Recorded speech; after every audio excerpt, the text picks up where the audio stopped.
Greetings and welcome back to another discussion. Now, the elusive and legendary Colttaine. Yes, the legendary kangaroo slayer is once again here. He's been on a long hiatus doing the Australian version of running with wolves, rather with dingoes in his case.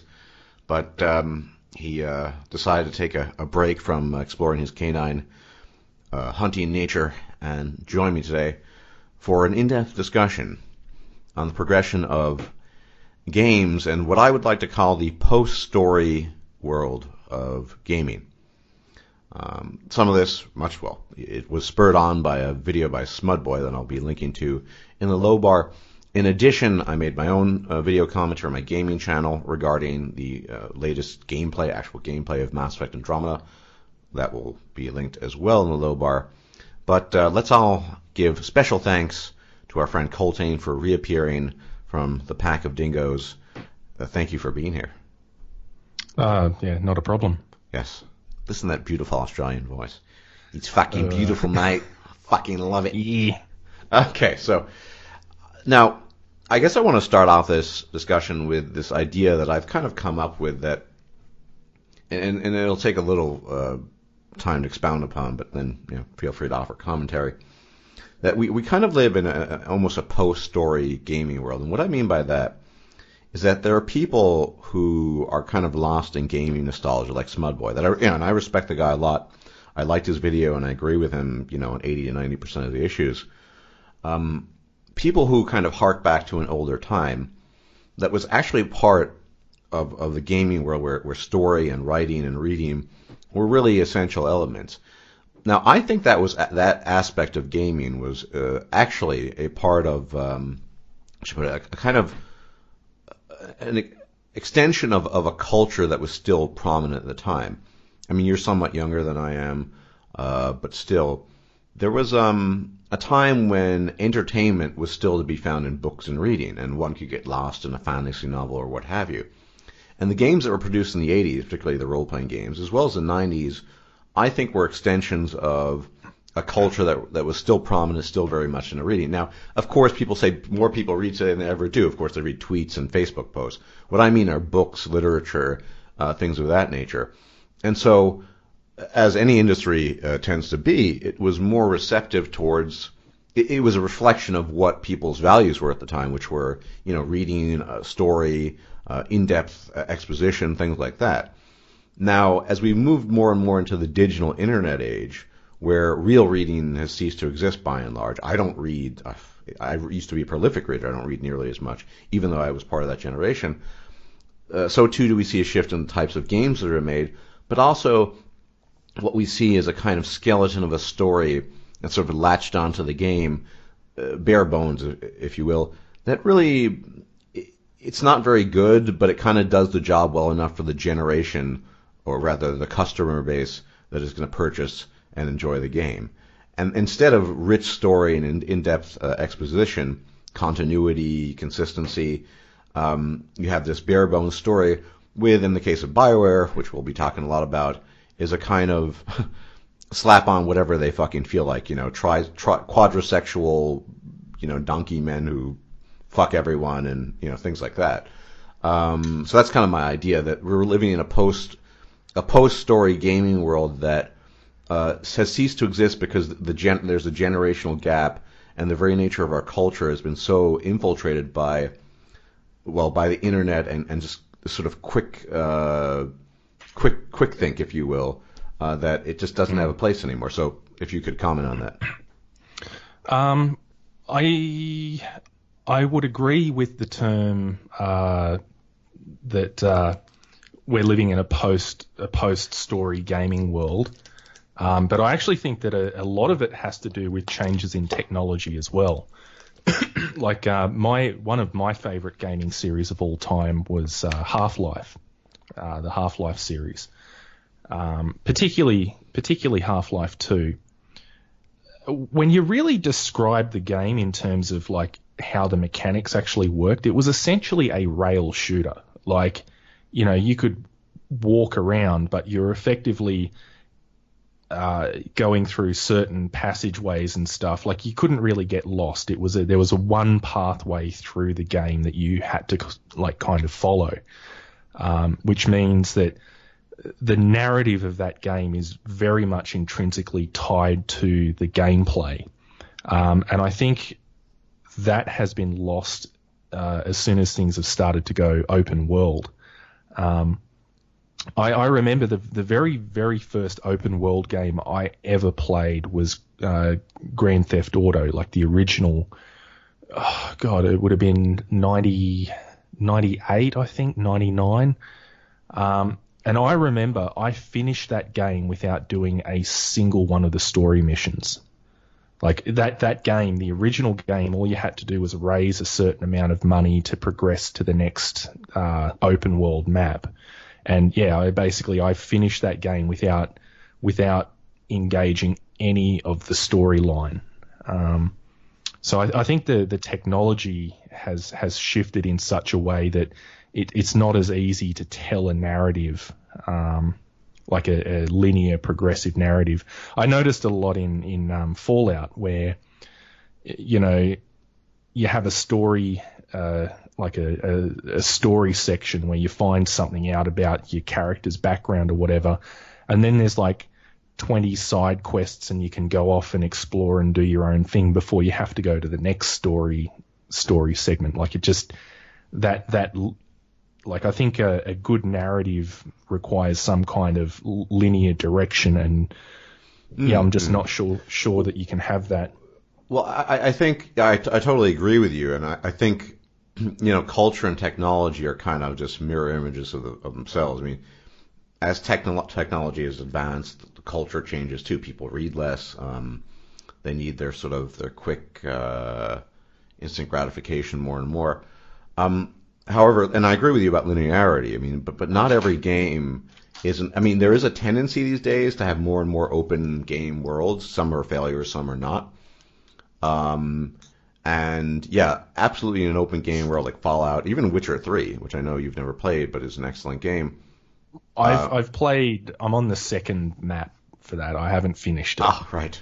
I'm about 20 hours deep. Right. But I mean, even that, you know, there's a great main quest, but just so many side quests, and so.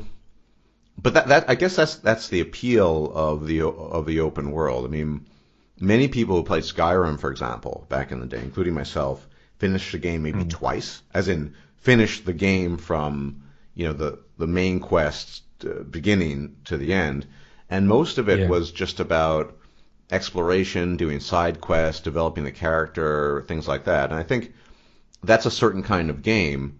But where BioWare has gone kind of wrong, I mean, and that's kind of just Bethesda in general. And everyone who's watched my gaming channel knows I have a lot of criticism towards Bethesda because I think Fallout 4 is absolute trash, but neither here nor there.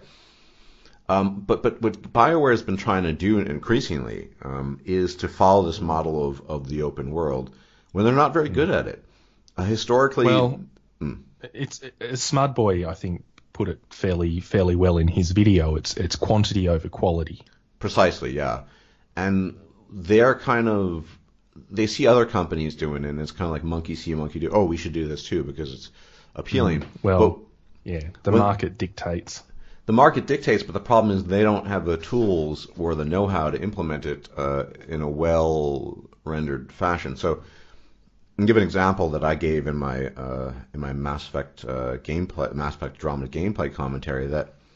So in Dragon Age Inquisition, which was a terrible game overall, very few redeeming features, they had open world as much as it could be, really really big, blah blah blah, and they had you, the Inquisitor, the head of this organization with this almost divine power to do things like open rifts to other dimensions and close them.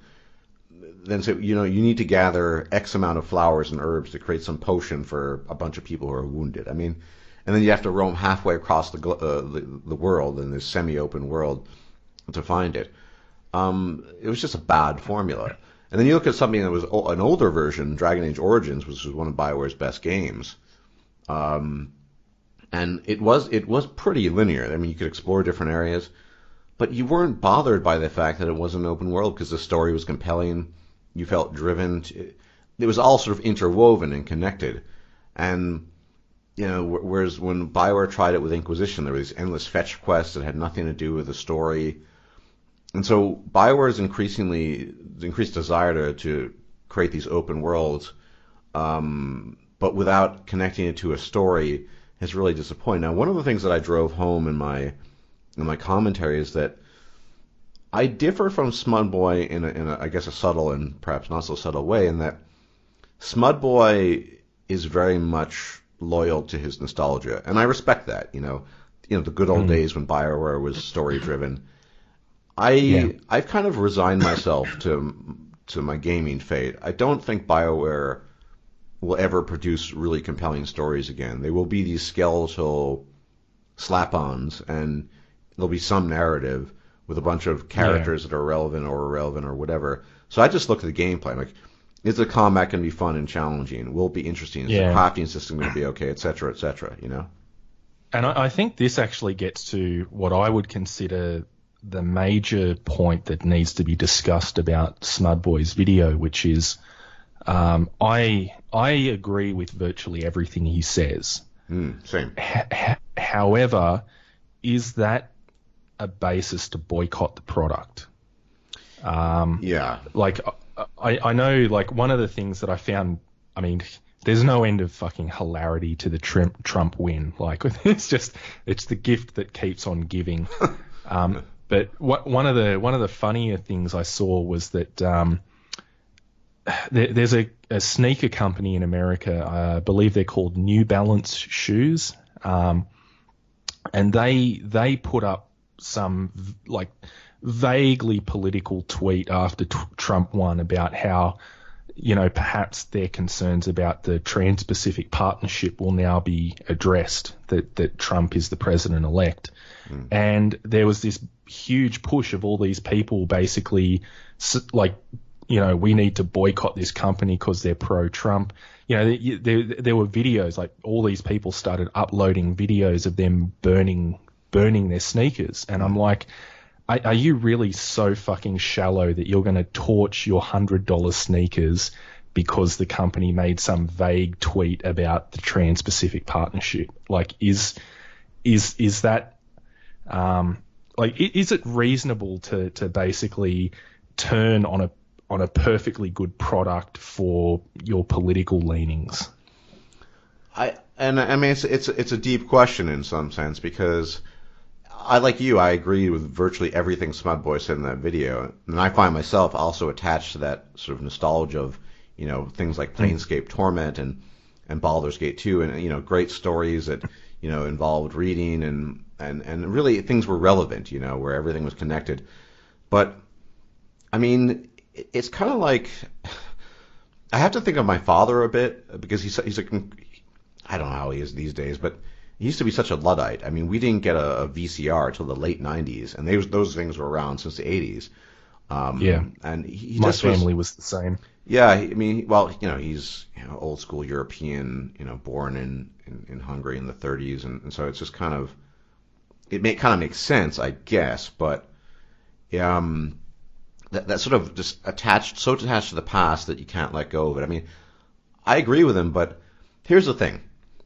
For me, my experience that I've told you and many of my subs who are also subbed to my gaming channel know me originally. They actually got to sub to Thinking-Ape through Stardust LP, was that, well, I kind of got really into the multiplayer, which was a kind of wild card for BioWare. They made this kind of random multiplayer, and it was just super, super fun. There were lots of problems with it, but overall it was really well done. And that was a redeeming feature of ME3, Mass Effect 3 for me, because ME3 from head to toe, in my opinion, was trash.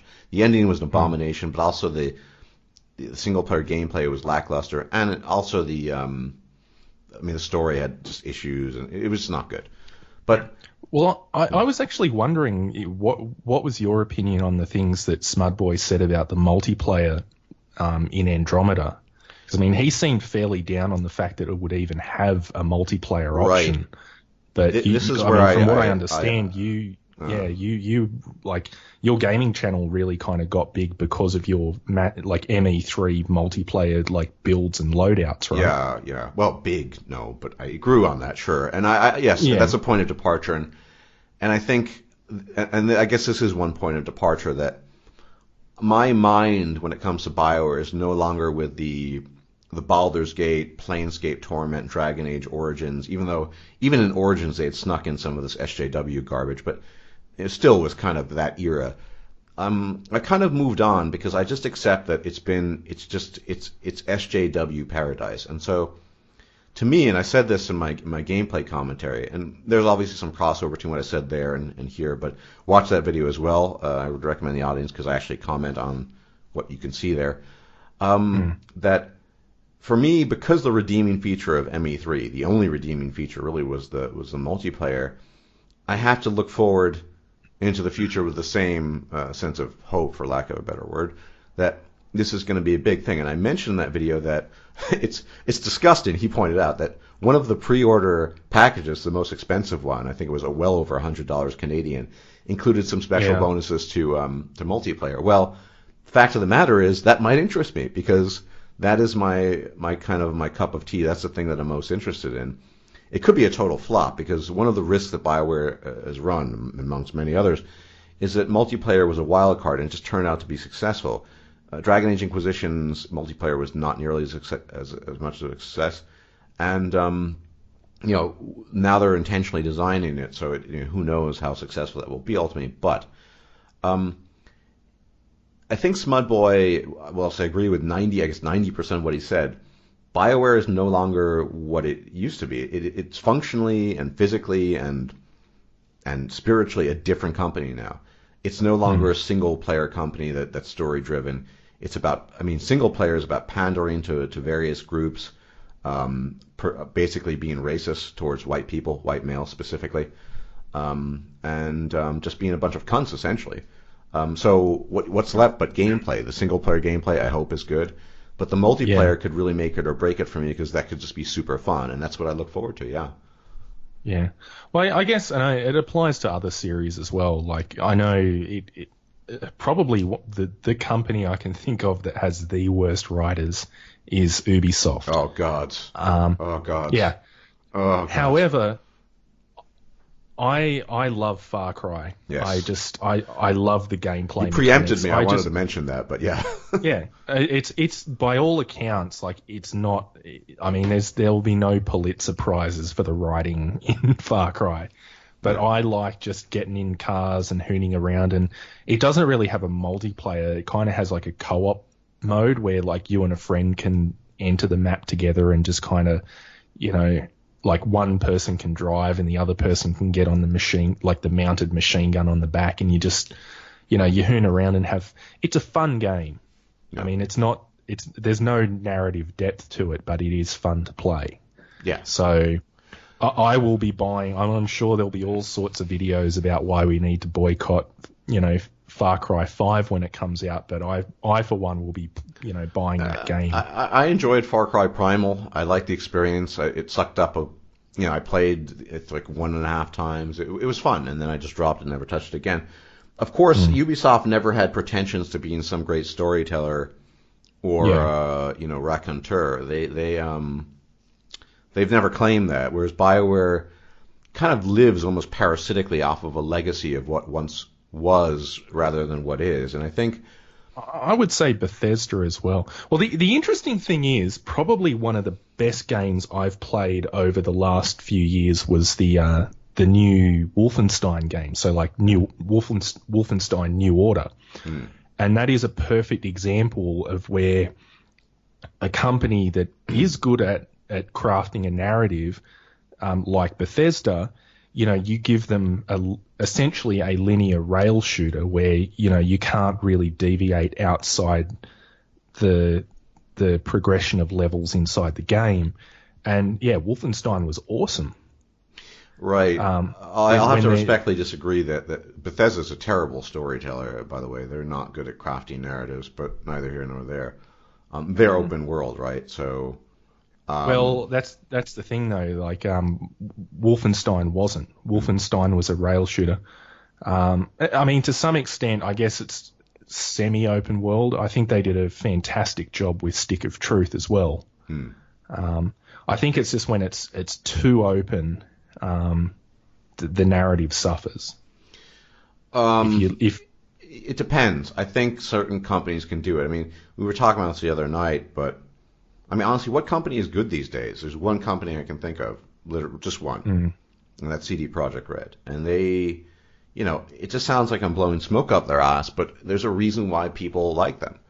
And why we appreciate them. They're customer oriented. They have free DLC, and then the paid expansions are games into themselves. And I keep on saying that, but yeah, it's a different caliber of company, and everything else is relatively speaking just trash compared to that. I mean, I look at Deus Ex: Mankind Divided, and what a disappointment that was. It was pretty good. The gameplay was okay, but they had DLC.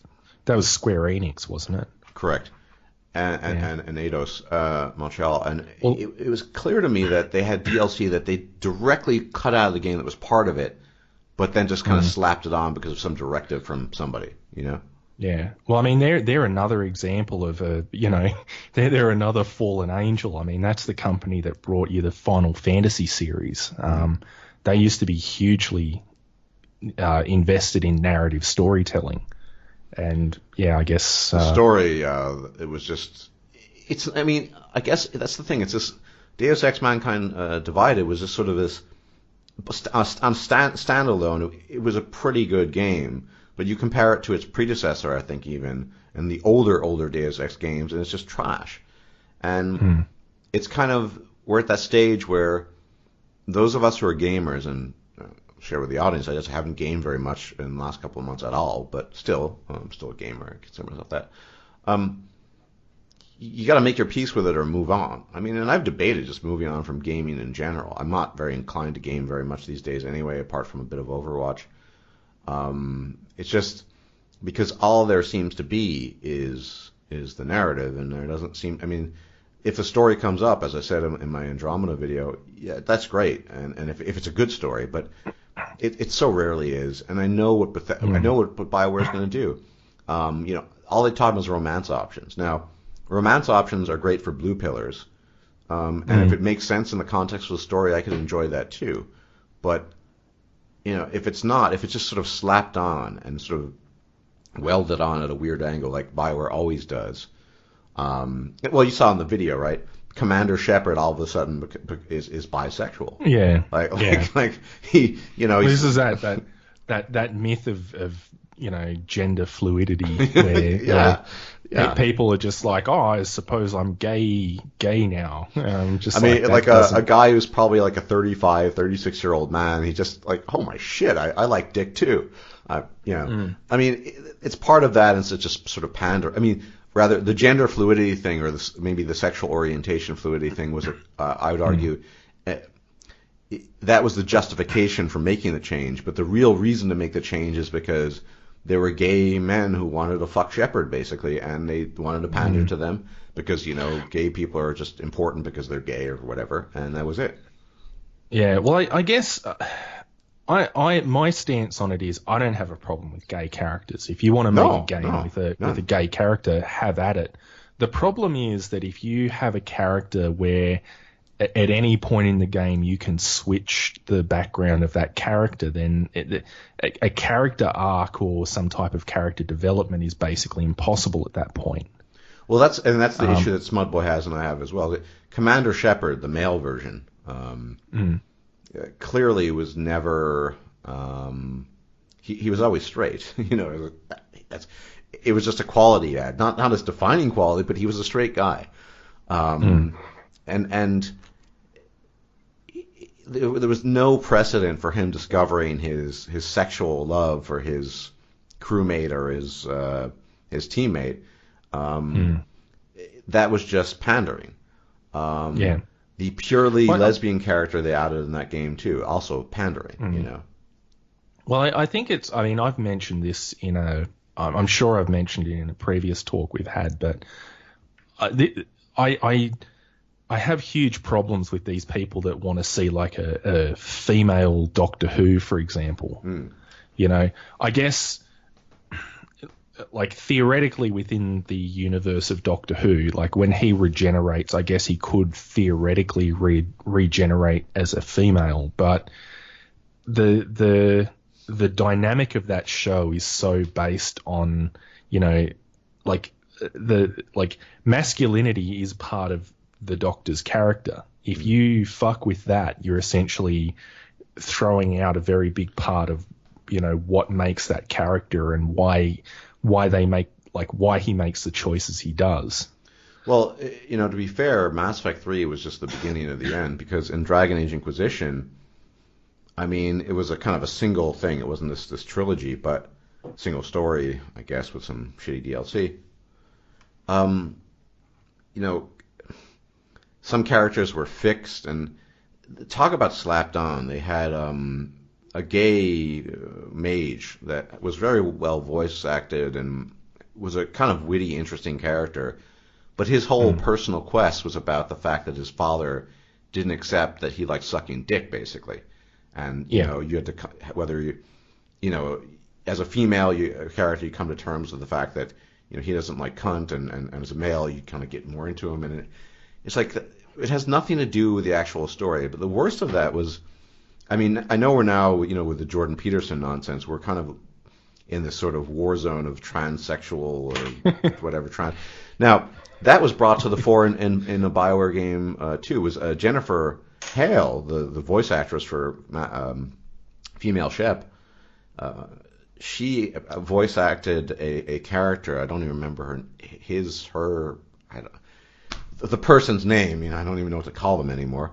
I guess it was a female who thought she was a male, or believe, you know. Anyway, and they totally. Do you remember? You saw it in the Smudboy video. You saw it. Yeah, they reworked the lore of the Kunari, which is this race of sort of bullmen, where, you know, it's very sort of segregated, defined gender roles, to say that, you know, in Kunari society we view this as that, and it's like, here we're going to teach you about transsexuality or transgender. I don't, you know, I'm not well versed in this stuff, and I don't really care to be, but it was just so slapped on as an appendage that really had nothing to do with the story. And then the character himself, the big bull guy with the horns, was this pansexual giant bull man, like, you know, everyone's dream. You saw the images, right? He's fucking everybody: dwarves, female dwarves, men, bullmen. It doesn't really matter. Yeah, and it's all like exactly the same outcome. yeah, exactly. And it's just how differently it was handled in Witcher 3. Oh, right. Well, yeah. I mean, Witcher 3 romances are very. I mean, they're not the romance. The one it's one of the very early side missions where you find the guy that got exiled or whatever. Oh yeah, that's one of my. It's just a little hunter. snippet where he's going on about, you know, I'm a monster, and then Geralt's thinking, oh shit, well maybe I can help you remove the curse, and he's like, well no, I like sucking dick, and they didn't approve of it, basically. And and Geralt's kind of taking like, oh okay, you know, there was a context, and you know, that was it. Yeah. It wasn't some big, like, you know, get up on the soapbox now and start preaching to the guy playing the game. Yeah. And the romances in Witcher 3 are just, they're much more limited. There are only two of them. Well, depends on how you look at it, sort of 2.5 and they kind of make sense, you know. And yeah, Geralt's a heterosexual guy who likes fucking women, and that's just part of his character, whether for good or ill. I mean, there's nothing wrong, as you point out. You could have a gay character or whatever, but it's just it's so artificial, and the artificiality is what we really need to be. I think what I personally rail against. Well, I guess here's a question. I tend to think that if you're going to write a character, you should have a very definitive backstory as to who that character is and why they make the choices they do. And I like the idea in gaming that as you play a character, you kind of get to understand more and more about the character that you're playing and why you're in the situation that you are. Like you're sort of vicariously exploring a different scenario through that character. Is it just sloppy writing to let the player do whatever the fuck they want as that character?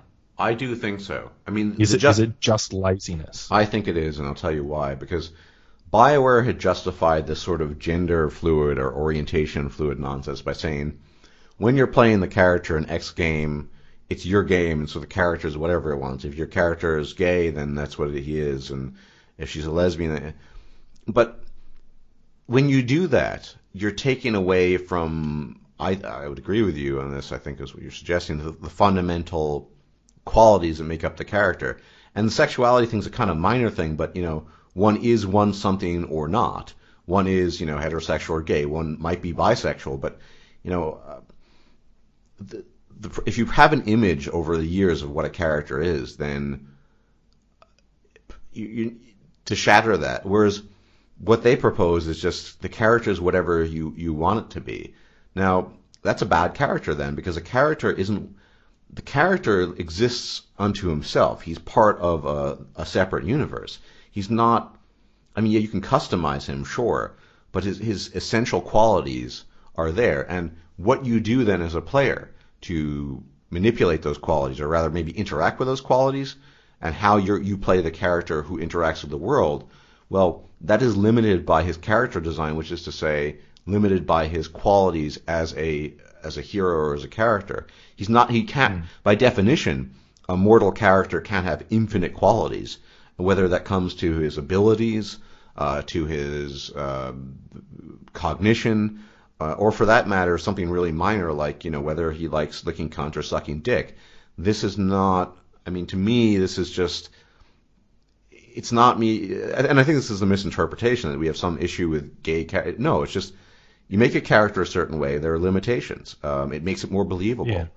But BioWare doesn't care about that. They care about pandering to a very small demographic that they think, they believe in this stuff. Look at the team that Smudboy named. Manveer, the racist guy who hates white people. These guys, the SJWs, the sexism, this and that. It's just, and here's a hint, Colttaine, that one of David Gaydar, who happens to be gay, he left BioWare. And I'm wondering if it's just because even for him it got to be too much. I don't know. Like, he used to do the SJW, like we talk about white male privilege. Maybe he just left it because it's a shitty company, which it is. You saw the reviews, right? But I don't know. I think they've reached new levels of insanity that had never been seen before, and people are just thinking, well, do I really want to be part of that? Even gay, progressive, anti-heterosexual, whatever people, they don't like it anymore. Yeah. Well, it's one of those things. I don't know how to phrase this. I guess they shoot themselves in the foot in striving for the most politically correct, all-inclusive, game that they could possibly imagine. They've produced something that's no longer fun to play.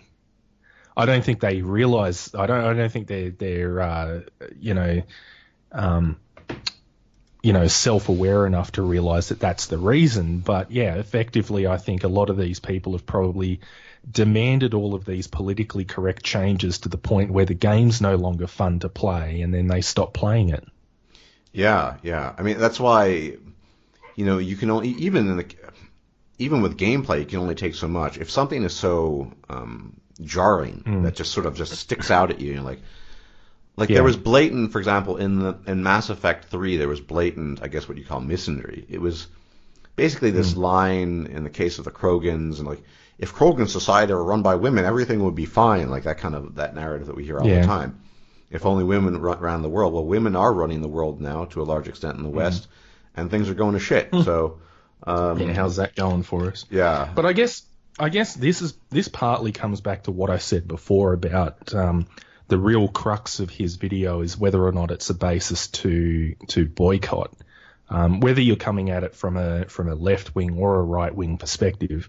Like, for example, right now I'm rewatching Sons of Anarchy, the TV show about the outlaw biker gang. Now, not only is basically every character on that show a horrible, unlikable monster, but just personally, being a bike rider myself, I don't particularly like one percenters. I think that they take a perfectly good hobby and turn it into a criminal enterprise that, What's a one percenter? Inform the ignorant here. So basically your Hell's Angels and your Rebels and all of those guys, they basically refer to themselves as the 1%. So they're like the criminal element is the 1%, and 99% of bike riders are just, average people. But yeah, I mean, I don't like 1%ers. I think they're scumbags, and I think, they kind of give everyone that rides a bike a bad name. But I can still watch and enjoy that show because it's like I'm not there to cheer on the extreme violence and the criminal biker gangs. It's an exploration of that culture. As an outside observer, I can watch that and enjoy that. I don't need the writers of that show to pander to my personal proclivities, which are I don't like bike gangs. Well, Colttaine, there's actually another very pragmatic, practical issue as pertains to boycotting. Will it be effective? I mean, the nostalgics, let's call, that's the group of people that agree with Smudboy, and I'm partly of that group. The nostalgics, as it were, let's say all of the nostalgics out there, whatever the percentage, decide to boycott BioWare games. Well, I have no idea. I'm just making the percent up. Maybe that's 3, 4, 5% of the player base, and the vast majority of people are neither nostalgics nor SJWs. They're just sort of, frankly speaking, low IQ people that just want get their space guns on, action on, and that's it. And they buy the game, play through it once, twice, and that's it. Otherwise known as console players. Right. I mean, the filthy console peasants in large measure. So the question for me is, would my boycott be an effective thing? Now, if there were good evidence to suggest that boycotting BioWare or any other gaming company would bring it to its knees to the point they would rework their design and just their approach to marketing and everything, then yeah, I probably would do it. For me, it's a matter of pragmatism, but I don't see that happening. And you could say, well, if you especially pre-order like the multiplayer version, then you're giving in, you're supporting them, and yeah, that is true in some sense. But I'm also supporting some aspect of the game that I hopefully will enjoy, multiplayer. Whereas it's clear that boycotting gaming companies doesn't work. I mean, because as you said, most are console players, most are they just play whatever they want to play. 90% of the people, at least, I think, are fall into that category. The companies that are good, like CD Projekt Red, they have their own work ethic. It's a kind of symbiosis between the customer who appreciates them and their own dedication to their own ethos that just doesn't exist in other companies. It's done voluntarily, volitionally. You can't force gaming companies when the majority of the player base just isn't in line with that to do certain things. So you can do it on principle, but honestly, at the end of the day, I just shrug my shoulders and say, "What's the point?" Well, and I guess it extends to other areas of life too. Like I noticed there was something on my Facebook feed recently about how everyone needs to boycott Woolworths because they're no longer supporting local fruit farmers or something like that. And I'm like, yeah, I mean, ostensibly I agree, they should be supporting the local economy, but at the same time, I need to buy my groceries from somewhere. Right. Like, I don't know. I don't think like boycotts and protests, they don't really amount to much at the end of the day. Well, it depends on, once again, if it's actually effective.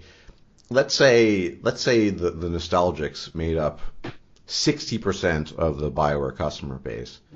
Then it might be worth boycotting them because they would lose a majority of their player base and their income and their revenue, and they say, well, fuck, we need to rework everything. But that's just not the case. It's a tiny, tiny percentage at best. Even to the, I mean, let's be honest, even to the extent that people are nostalgic. I mean, for all the grandeur of his video, I'd be willing to bet that when the game comes out, Smudboy is going to get Mass Effect Andromeda. And do a... I'm not sure. He did a review of Dragon Age Inquisition without actually playing the game. He just kind of got sort of notes from other people. So it's possible, but it's also possible that it's not the case. I think he'll stick to his guns. But, you know, and I respect that. You know, the guy's got his principles, and, you know, he sticks with them. And it's just that I'm a pragmatist in most ways. I just don't see so what, you know. And I make it clear why I'm buying the game. I'm not buying it for its story. Its story's gonna be trash, and it's gonna have the loathsome SJW elements that we talked about. But maybe they'll knock out a really nice multiplayer that's fun as fucking hell, which I'll enjoy playing with friends or whatever. And then, you know, I'll make my peace with that. You know, I think this is just a sort of a general thing in life. Well, this is something in life more general. You know, you take what you can get. There's almost nothing, no activity or thing that offers the total package. You know, like look at different kinds of work. Well, I literally have to do work every day, 7 days a week, because I work from home and I have to do various activities. On the other hand, I don't have to, you know, I can spend in the winter a whole day not showering and just, you know, wear, you know, sweat jogging trousers and a sweatshirt, or it doesn't matter. I mean, so there's a trade-off there. On the other hand, if you have a 9 to 5, you got to dress up, but then you get the weekends off. You don't have to do anything. So it's just kind of, I mean, everything is a kind of a trade-off, and it's very rare to get almost everything you want. And like say CD Projekt Red and a gaming company, but that's just, it's such a rarity that it's not. It's almost not worth mentioning. It's worth mentioning because it's so rare and spectacular. But on the other hand, it's not, because it's just, well, that's not how most things are, whether it comes to work or games or anything else. You just can't have everything that you want in one thing, and so you pick and choose the things that are important to you. Yeah, if only we could all have our cake and eat it too. Well, I think. Well, I mean, this is. Well, I mean, it's funny. I mean, you know, this is sort of very MGTOW thought, but having your cake and eating it too, that's a very female thing. The idea that you can sort of have everything you want, despite a muck of internal contradictions. And I think it's writ large in our society and in the games we have as well. There's a pretense, for example, in BioWare games that the story is really rigorous and all this. I mean, Smudboy excellently deconstructs this and really annihilates that claim. But they believe, I mean, a guy like Mac Walters, who's a buffoon, thinks he's a great writer. Well, maybe he does have doubts. I believe he does. And people think that, you know, BioWare writes great stories, and they think that having lots of sexualities integrated, that makes a great story. And so effectively they're sort of creating a narrative where they're having their cake and eating it too, but nothing in life works that way. You can have one thing or the other, and it always comes at a cost. So if you're going to just slap on effectively appendages to a game that doesn't need it, that's going to come at the cost of the actual body of the game, as it were. The lifeblood of the game. And I think that's definitely the sort of female, very feminine line of thought that's come to dominate our world. You know, women are simultaneously very pragmatic, especially when it comes to their sexual reproductive strategies, but at the same time they're delusional in their sort of in the grandiosity of their own vision of what's achievable and what should be. And so I think in a lot of ways the world, and we're talking about the gaming world now, has been stricken by this. I mean, I don't know if you heard about this, there was controversy regarding Battlefield 1. Controversy. Okay. Yeah. I know, Battlefield 1, so I'm not a Battlefield player, but Battlefield 1 takes place during World War 1. And I had a friend who wanted to buy the game for me. I'm just not into it. Don't really like World War 1. Kind of boring to me. But So there was, some progressive channel, a couple of them, complaining that you don't have an option to play a female soldier. Now, the difference between here we go. The difference between playing Battlefield 1, which is stuck in a historical setting, which tries to approximate the levels of technology, et cetera, and some futuristic Battlefield game or some COD game where, we're talking 50 years in the future, you could plausibly, especially if you're running around exoskeletons, you can plausibly argue that, women are part of that. Women almost never served on the front lines of World War One. I mean, they were acted as nurses and so on, and they sewed and what have you, but they weren't frontline combatants. They weren't going over the top of trenches and getting gunned down by the millions. No, so and this is what I mean by having your cake and eating it too. That this is a historical setting, and the company that made it is trying to make it reasonably accurate. This is World War One. Here are the types of guns that are available. There's horseback. Here are the vehicles that are available. It's not the future. This is 100 years ago, effectively. There were no women on the front lines. It's a historical, it's a historical PvP game shooter, and that's supposed to simulate events that actually happen. But let's shoehorn women in because that would be politically correct. Yeah. We'll just re-engineer history to appease the progressives. Well, right, but you also, you get this with someone like Marie Curie as well. I mean, any female scientist, has this sort of almost mystical sense of achievement in the eyes of progressives and women. It's a special thing. And I guess it is because there's so few of them in some sense, but it doesn't make them in themselves remarkable. And the shoehorning thing is... Yeah, well, that's always bothered me because that ends up resulting in that you get these people that try and elevate certain people of history far beyond what their actual, contribution was. Mm-hmm. Ada Lovelace, I think, is a great example where I guess technically Ada Lovelace was the first computer programmer. Like, she wrote algorithms that would theoretically work on the Babbage difference engine. But she was such an obscurity. Like, it's one of those things where we look back at the work that she did with 2020 hindsight and we can go, oh, that's really interesting. But at the time, it didn't really mean much. Like, when we actually look at the contributions to the field of computing, hers were essentially zero. Like, when you compare her to somebody like Alan Turing, she's an interesting obscurity of history, but her actual contribution to the field of computing was nothing. Yeah. Well, what's interesting?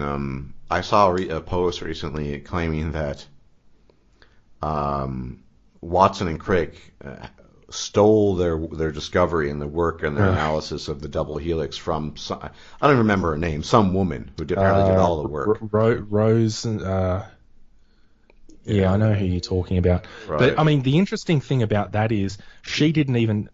First of all, the only thing that they saw of quote unquote hers was a single X-ray image of the helix. No. So they still spent 10 years, like writing the thesis and constructing like the actual DNA theory. Yeah. Secondly, she didn't take the photo. Her lab did it, but it was actually one of her PhD students that took the famous X-ray photo. So she didn't even do it. And third, I mean, when you consider, like I said before, like they saw this single photograph and that helped them kind of visualize what they were already working on. The most interesting thing about her was this controversy about getting the credit. To be honest, I mean, Watson and Crick basically shortchanged about 12 people on credits when they released their thesis on DNA. It wasn't just her. There was several other people that should have been mentioned but weren't. But the interesting thing is that I find is that her contribution was so small that if they had have actually credited her with what she did, nobody would know her name. She would just be some like footnote. Yeah. She'd be a footnote in some textbook about the team that was exploring, DNA at King's College at that time. Yeah, I mean, it's just one example of many. I was aware that they hadn't mentioned some people, but the fact that she was a woman, in this comment section warranted. Oh well, they stole everything from her. There are these cockamamie theories about Einstein and his wife, or like. I remember Barbarossa did a video on it years ago about how some feminist was trying to claim that Einstein stole all his work from his wife. Yeah. I mean, just cockamamie bullshit. Yeah. And I think you just see this in the gaming industry. I mean, speaking of, so of course this is pandering. What was the gameplay? It was a female protagonist for 90% of the time. Why did they do this? Because I guarantee you, if they'd showed a male protagonist, every SJW this side of the Atlantic and that other side of the Pacific would be upset, saying, "Well, why was there no femme Pathfinder? Where's the woman? You're only showing male. You're a sexist." So of course they show a female. But and in addition to that, I don't know if you looked at the facial features. She looks totally plain at best. She looks unremarkable. She's unattractive. She has kind of asymmetric facial features, a big ugly nose. And of course they're doing this because they want to make it realistic, right? Total pandering right there. Like a realistic female, blah blah blah. But the cool thing, this is a stage where if you show gameplay where the majority of it is a male protagonist, then you're in the wrong effectively because he's a man, so you can't show that. Yeah, well, I mean, this was a big. I remember it was a big controversy when GTA 5 came out, and the feminists doing the standard laissez-faire of there's 3 playable male characters, but there's no playable female characters, and it's like doesn't fit the story. Yeah. And then the irony here is that in a lot of these games where they complain, they wouldn't play the games anyway. I mean, they're just complaining about a lack of X character that they wouldn't play anyway. They wouldn't even play the game.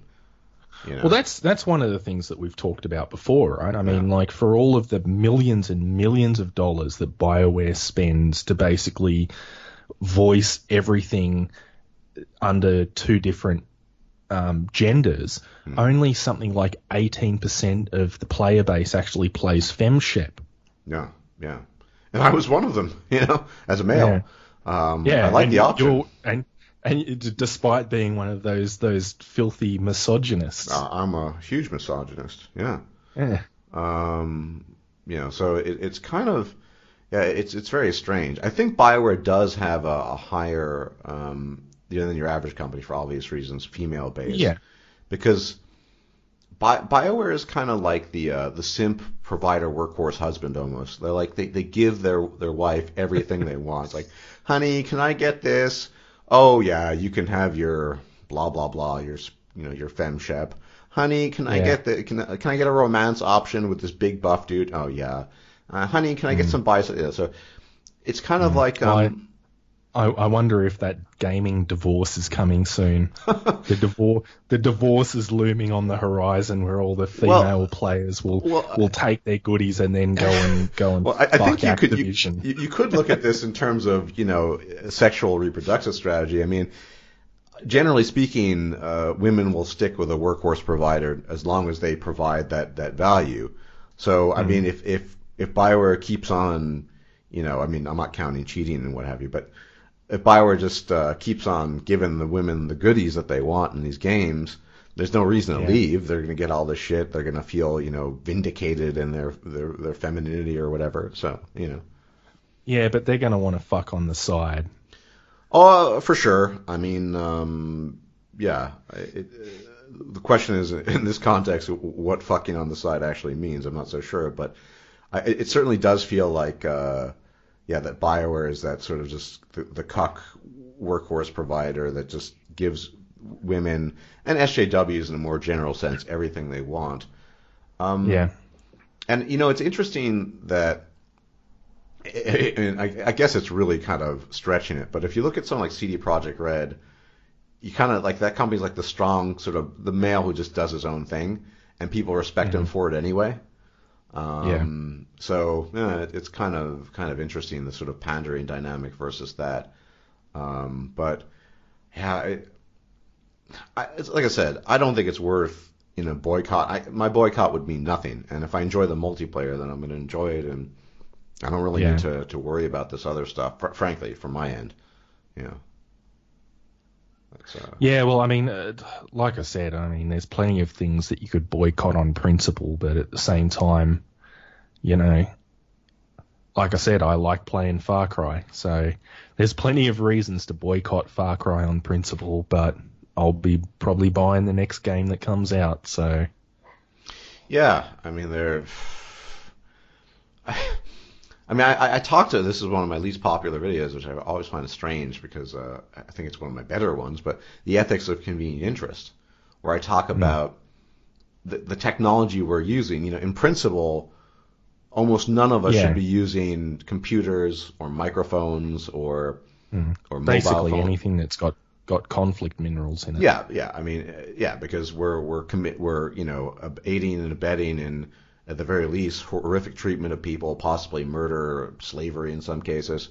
Some things are vetted, some things aren't, but ultimately there's no way to really tell. And so if you're truly a moral person and then you just forego buying it all together. But in this day and age, we all need computers. I need it for my job. You need it for your job. It's just, so it sucks that we are aiding and abetting in horrific crimes, effectively, but everyone else does it, and that's not a justification for it. It's just that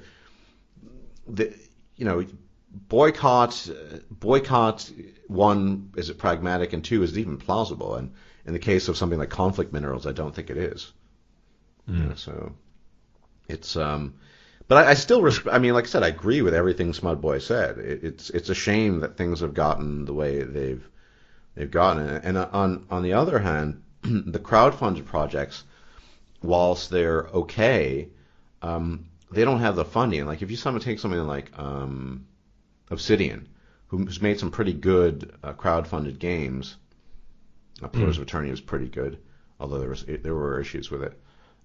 They were working with a measly $4 million, which sounds like a lot, but BioWare and they were working with budgets of $100, $200, $300 million. That's hugely different, and so. If they had those resources, they could craft the kinds of games that the nostalgics would like to have, that I would enjoy too. But it's just the will isn't there, and you can see that by the support. If Obsidian only got approximately $4 million to make Pillars of Eternity rather than 400, which would have been reflective of a trend or maybe percentages of nostalgics who want to see this sort of thing, it shows you how small the numbers are versus the more pedestrian console player. Yeah, see, I'm fairly skeptical on the Kickstarter stuff, like even more so than pre-orders.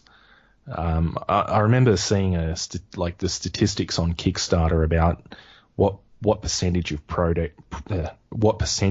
projects actually reach completion, and I think the only ones that were above 50% were like really, really small Kickstarters for live performance work, like theater and live music.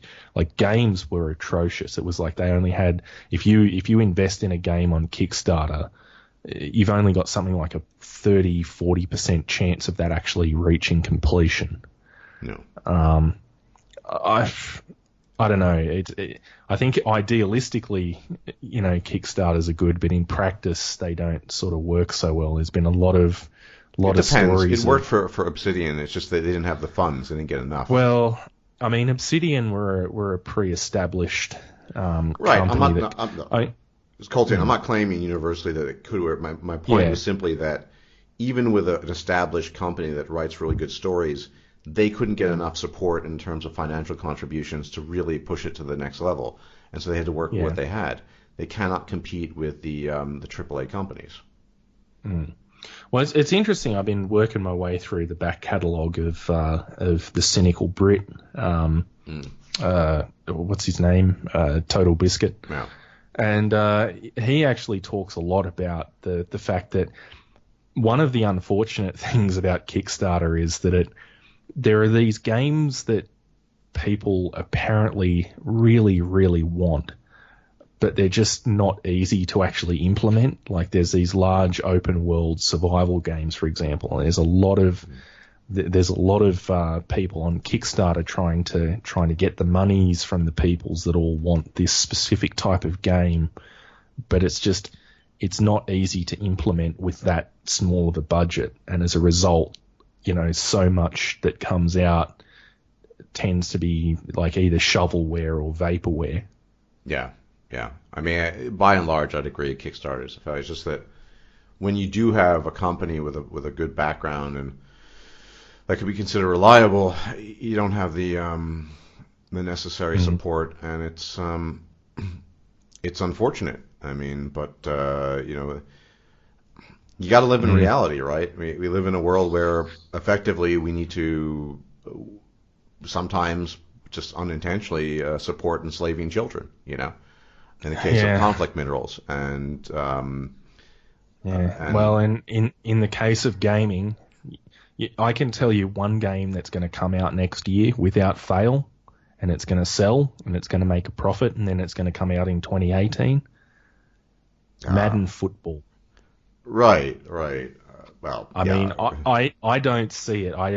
You couldn't pay me to play that game, but apparently it's a marketable commodity. Oh, no doubt. I don't doubt any of that. But that's the thing, right? I mean, people are a certain way. It's like, I guess it's like, most men are going to be blue pilled their entire life, right? They're never going to see past the veil. Well, and so everything is marketed to them, in a sense. The world they interact with is a reflection of that. Now, you can think of like some warped world where everyone is red pilled, or well, maybe not as hardcore as I am, but just, and the kinds of advertisements would be, the kinds of things you'd see would be much more along the lines of prostitution. You'd see some like wedding anniversary or Valentine's thing, and it wouldn't be like, show her, get her something for her heart, and they show this big fat diamond ring or something. It'd be more along the lines of, well, if this Valentine's, get her a ring or buy her a gift, and she'll give you at least 3 blowjobs and 2 fucks. And it would be very pragmatic, but like the world is a reflection of how people are, and it's true of the gaming world too. And so the gaming world is effectively, the way it is, because people are just people. Well, I guess in that sense, the whole thing about, like Far Cry again, like I know it's not a terribly deep game, but I enjoy playing it. I guess that's not too dissimilar from the blue pill perspective of, I know she's probably going to cheat on me, and things never end well, but hey, I'm getting laid at the moment, so. Yeah, I think so. Although I'd argue that the blue pill perspective is a lot more innocent than that. I mean, the blue pill, I'm going to be making a video about this. The blue pill perspective, more like an old school MGTOW video, is a fantasy world effectively. But yeah, I mean, it's something along those lines, I guess. And you take what you can get. And nobody's for it. It's like if you don't, for example, if you don't want to deal with women's bullshit, then you don't deal with women. Period. However, if you want to get laid, if you want to, you just have to kind of accept certain things. If I want to play multiplayer, Mass Effect Andromeda multiplayer, and I think potentially it might be good, and I think it might be, I have to accept that the single player is going to be riddled with SJW bullshit and far left nonsense, and the story will be shit, and that's okay. I mean, it's not great, but I have to accept it. I'm curious, because I've not really looked too deeply into it. Is there a way to get the multiplayer without buying that $100 pre-order? Well, yeah, you just don't get the bonuses for the multiplayer. Okay, right. So it's just it's part of the game. Yeah, because I was just wondering whether or not that pre-order system would, like, because that's pretty expensive, $100 US for a game. I was just wondering whether or not that'd potentially hamstring the player base for the multiplayer system. Yeah, no, I don't. Probably not. I mean, first off, it's a PvE thing. It's never going to be PvP, and so that's not what BioWare does. You don't. In the heart of feminist SJWism, you don't have competition, so you wouldn't have. Yeah. It's more just a fun PvE, so it doesn't really matter even if some players have an advantage over others, because you're not fighting against each other. That's kind of the major difference. So it's not really a big issue, I think. Yeah. But yeah. Final analysis is shit changes. Sometimes most of the time you got to take what you can get, and you can't have everything, or sometimes you can't even have the things you want. And then in that case, as a personal statement, I respect Smudboy for rejecting purchasing BioWare products, but no, I want to try the multiplayer out, so I'm probably going to get the game and probably pre-order it too. So yeah. Well, I guess I mean, it's one of those things where, I mean, I'm too young to remember it, but back in my grandparents' or parents' day, when you went to the petrol station, someone would actually come out and pump the gas for you. We're starting to see more and more. I'm assuming that you have them in Germany, like the self-service checkouts at the supermarket, where you basically bag your own groceries. Not so much. Not yet. I've seen it in the UK though. In the UK, it exists. Yeah. They're everywhere in Australia. They're, for all intents and purposes, like over here, they're basically phasing out regular checkouts. Shit changes. I don't like having to bag my own groceries. I tend to think, they should be paying me to do it, but that's the you got to roll with it, and most of us are aiding and abetting and exploiting young African children. So what are you going to do? Yeah.